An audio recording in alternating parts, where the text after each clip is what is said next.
Marami ang naantig sa kabaitan ng PBB housemate na si Miguel matapos tulungan ang mga housemates na parte ng Ultimate 8 para mabigyan sila ng tubig. Nagsimula ito noong inanunsyo ni Big Brother na ang mga kasama sa Ultimate 8 na sila Crystal, Caprice, Lela at Ashley ay hindi na pwedeng bumaba sa kanilang platform dahil kung bumaba sila ay matatalo sila sa kanilang weekly task.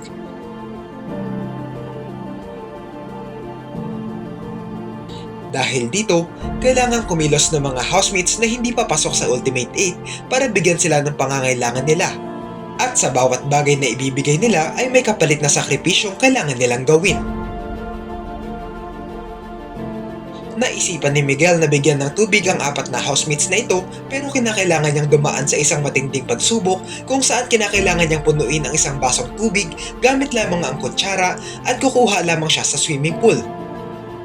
Hindi maaaring tumulong ang iba dahil bawat isa sa kanila ay may kanya-kanyang sakripisyong kailangan gawin depende sa kung anong maisipan nilang ibigay. The water from here to there. I start na pa. What the?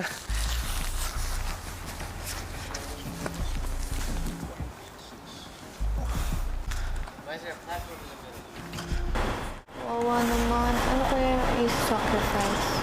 Ano daw nangyari sa paparusa.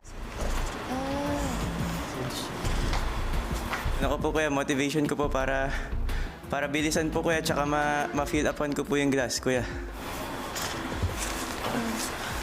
I just felt so thankful for Enrico, kuya. Grabe po yung naging appreciation ko para sa kanya, kuya, na grabe po yung willingness niya po para mag-sacrifice sa amin, kuya. Halo pa tayo sa weekly budget na.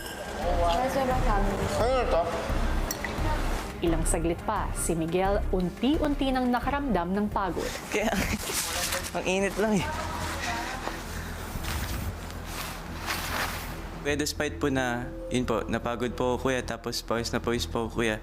Siyempre po kuya, gusto ko po na, yun nga po, magkatubig po. Yung mga nandun po sa Ultimate Eye po kuya, nakatungtong po sa Ultimate Eye.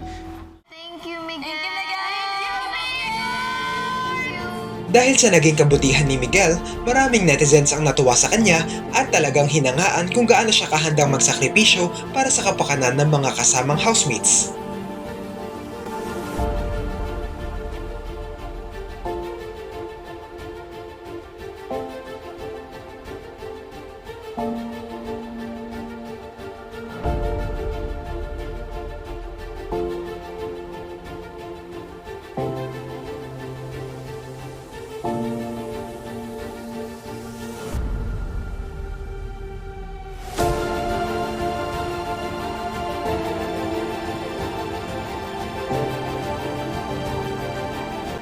Ano ang masasabi nyo rito?